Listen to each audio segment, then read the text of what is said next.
കേന്ദ്രമന്ത്രി സുരേഷ് ഗോപി സമരം ചെയ്യുന്ന ആശാ വർക്കർമാർക്ക് കുട മാത്രമാണോ ഇനി ഉമ്മ കൂടി കൊടുത്തോ എന്നറിയില്ലെന്ന് CITU സംസ്ഥാന സെക്രട്ടറി KN ഗോപിനാഥ്.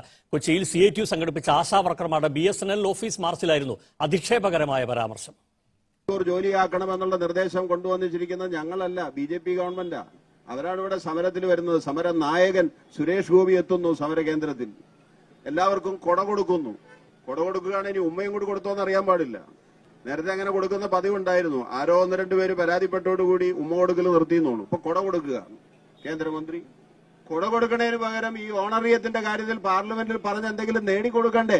ആ ഓഫറുമായിട്ട് വേണ്ടി ആ സമരപന്തലിൽ വരാൻ. ഹായ് ഹലോ, എല്ലാവർക്കും പുതിയ വീഡിയോയിലേക്ക് സ്വാഗതം. തിരുവനന്തപുരത്ത് സെക്രട്ടേറിയറ്റിന് മുന്നിൽ രാപ്പകലില്ലാതെ സമരം ചെയ്തുകൊണ്ടിരിക്കുന്ന ആശാപ്രവർത്തകർ അവർ സുരേഷ് ഗോപിയുടെ ഒരു ഉമ്മയ്ക്ക് വേണ്ടിയിട്ടാണ് ഇത്രയും നാൾ കാത്തിരുന്നതെന്നൊക്കെ പറഞ്ഞ രീതിക്ക് വ്യാഖ്യാനിച്ചു കഴിഞ്ഞാൽ അത് CITU നേതാവിന്റെ അധപ്പതനം എന്ന് മാത്രമേ പറയാൻ പറ്റൂ. അതായത് ഭരണത്തിലിരിക്കുന്ന ആളുകൾ തന്നെ മുഖ്യധാരാ മാധ്യമങ്ങളിൽ പറയുന്നത് കേട്ടിട്ടുണ്ടായിരുന്നു. ഇത്തരത്തിലുള്ള അധിക്ഷേപ വാക്കുകൾ അവർക്കെതിരെ പറയുന്ന സമയത്ത് ഭാഷാപ്രയോഗം ഒന്ന് ശ്രദ്ധിക്കുന്നത് നന്നായിരിക്കുമെന്ന്. കാരണം ആദ്യം പറഞ്ഞത് അവർ ഈർക്കിലി സംഘടനയാണ്, പിന്നെ പറഞ്ഞു സാംക്രമിക രോഗം പരത്തുന്ന കീടങ്ങളാണെന്ന്.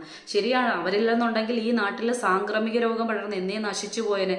കാരണം ഓരോ വീടുകൾ തോറും കയറി ഇറങ്ങി അതിനുള്ള ഓരോ ബോധവൽക്കരണ പരിപാടികളുമായിട്ട് മുന്നിൽ നിൽക്കുന്ന ആൾക്കാരാണ് ആശാപ്രവർത്തകർ. ആശാപ്രവർത്തകർ ഇല്ലെന്നുണ്ടെങ്കിൽ ഇവിടെ നമുക്കറിയാവുന്ന ഒരു കേരളം എന്ന് പറയുന്നത് ആരോഗ്യ പ്രവർത്തന മേഖലയിൽ ഒരുപാട് സമ്മാനങ്ങൾ പട്ടികയിൽ മുന്നിലൊക്കെ പോകുന്നുണ്ട്. അതിൽ കൃത്യമായിട്ട് ചെറുതല്ലാത്തൊരു പങ്ക് വഹിക്കുന്ന ആൾക്കാരാണ് ആശാപ്രവർത്തകർ എന്ന് പറഞ്ഞാൽ. ആശാപ്രവർത്തകർ ഇല്ലെന്നുണ്ടെങ്കിൽ എന്താ അവസ്ഥ ഉണ്ടാകുമെന്ന് കൃത്യമായിട്ട് ആരോഗ്യ മേഖലയ്ക്കും അറിയുന്നൊരു കാര്യമാണ്. ഇനി ഓണറേറിയം സംബന്ധിച്ച കാര്യങ്ങളിലേക്ക് വരുന്ന സമയത്ത് അത് ഈ പറയുന്ന കേന്ദ്ര സർക്കാരോ അല്ലെങ്കിൽ ഈ പറയുന്ന സംസ്ഥാന സർക്കാരോ മാത്രമായൊന്നുമല്ല കൊടുക്കുന്നത്, രണ്ടുപേരും പങ്കിട്ട് തന്നെയാണ് കൊടുക്കുന്നത്. ഇനി ഇൻസെന്റീവിലേക്ക് കിടക്കുന്ന സമയത്ത് സ്വാഭാവികമായിട്ടും നമ്മുടെ ആരോഗ്യ മേഖലയിൽ അല്ലെങ്കിൽ ഇവിടെ ഉള്ള ആൾക്കാർ കൃത്യമായിട്ട് അതിന്റെ ഒരു രേഖ തയ്യാറാക്കി കേന്ദ്രത്തിലേക്ക് അയക്കുന്ന സമയത്താണ് അത് കൂട്ടണോ ബാക്കി കാര്യങ്ങൾ എന്താണെന്നുള്ള കാര്യമൊക്കെ അവിടുന്ന് തീരുമാനിക്കപ്പെടുന്നതെന്ന് പറഞ്ഞാൽ അതിനു വേണ്ടി തന്നെയാണ് ഇവർ ഈ പറയുന്ന ഈ സമരം ചെയ്തുകൊണ്ടിരിക്കുന്നത്. ആ സമയത്ത് ഇതിന് മുന്നുള്ള ആൾക്കാർ അത് കൊടുത്തില്ല ഇത് കൊടുത്തില്ല എന്നുള്ള രീതിക്ക് കുറെ അധികം വാക്കുകൾ പറയുന്നത് കേട്ടിട്ടുണ്ടായിരുന്നു. നമുക്കൊക്കെ അറിയുന്ന കാര്യമാണ്. പണ്ടെന്ന് പറയുന്ന രീതിക്കുള്ള തൊഴിലോ അല്ലെങ്കിൽ തൊഴിലെടുപ്പോ തൊഴിലിടങ്ങളിൽ കിട്ടുന്ന നീതിയോ അല്ലെങ്കിൽ ഈ പറയുന്ന ശമ്പളമോ അല്ല ഇന്ന് 10 വർഷത്തിന് ശേഷം കിട്ടിക്കൊണ്ടിരിക്കുന്നത്. കാലം മറന്നതിനനുസരിച്ച് ഓരോ കാര്യങ്ങളിലും സാഹചര്യം അനുസരിച്ച് മാറിക്കൊണ്ടിരിക്കും എന്നുള്ളത് ഏത് കൊച്ചുകുട്ടിക്കും അറിയുന്ന ഒരു കാര്യമാണ്. പണ്ട് കിട്ടിക്കൊണ്ടിരിക്കുന്ന 5000 രൂപ, ഒരു കടയിൽ ജോലി ചെയ്തിരുന്നാൽ 5000 രൂപയാണ്. ഈ പറയുന്ന രാവിലെ 9 മണിക്ക് കയറി രാത്രി 9 മണി വരെ ജോലി ചെയ്യുമ്പോൾ 5000 രൂപയാണ് ഒരു 20 വർഷം മുന്നേ കിട്ടുന്നതെന്നുണ്ടെങ്കിൽ ഒരു 10 വർഷം മുൻപ് കിട്ടുന്നതെന്നുണ്ടെങ്കിൽ ഇന്ന് 5000 രൂപ കട മുതലാളി കൊടുത്തു കഴിഞ്ഞാൽ അതാരും വാങ്ങിക്കത്തില്ല. കൃത്യമായി അവർ ചോദിച്ച് വാങ്ങുക തന്നെ ചെയ്യും. അത് കാലം മാറിയ കാര്യമാണ്.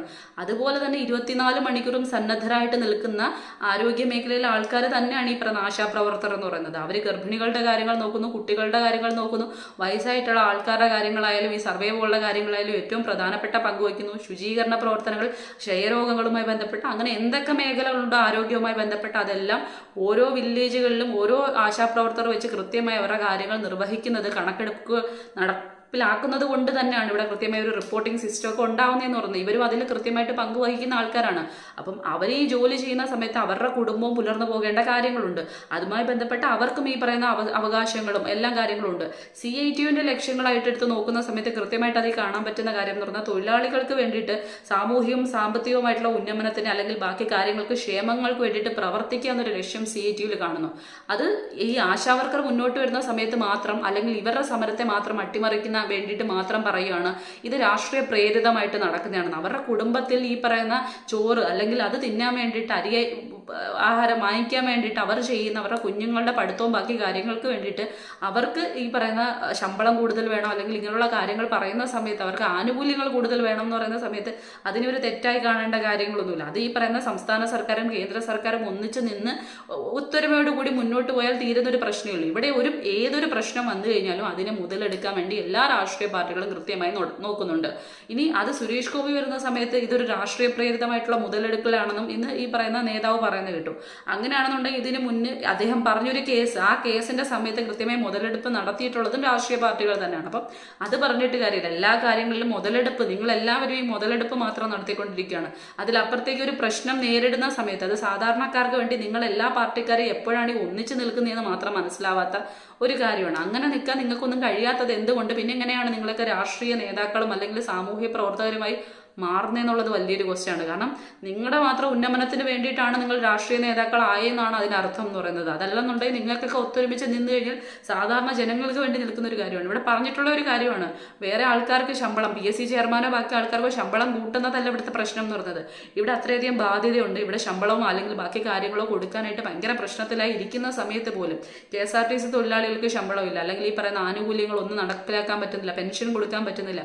ഇങ്ങനെയുള്ള കാര്യങ്ങൾ നടക്കുന്ന സമയത്ത് വല്ലാത്ത രീതിക്ക് ഈ പറയുന്ന ശമ്പളം ഒരു രീതിയിൽ ഒരു ആൾക്കാർക്ക് മാത്രം കൂട്ടിക്കൊണ്ടിരിക്കുമ്പോൾ സ്വാഭാവികമായിട്ടും ഒരു ക്വസ്റ്റ്യൻ ചെയ്യലിലേക്ക് പോകും. അപ്പോൾ സ്വാഭാവികമായിട്ടും അതിനെ അടിച്ചമർത്താനല്ല ശ്രമിക്കുള്ളൂ. അതിന് കൃത്യമായിട്ടുള്ള ന്യായീകരണം അല്ലെങ്കിൽ കാര്യങ്ങൾ കൃത്യമായി പറഞ്ഞു മനസ്സിലാക്കുക. അതിനുശേഷം വേണ്ടുള്ള കാര്യങ്ങൾ, കാരണം അത്രയും നമ്മുടെ സംസ്ഥാനത്തിന് വേണ്ടി ജോലി ചെയ്യുന്ന ആൾക്കാരാണ് ഈ ആശാ വർക്കേഴ്സ്.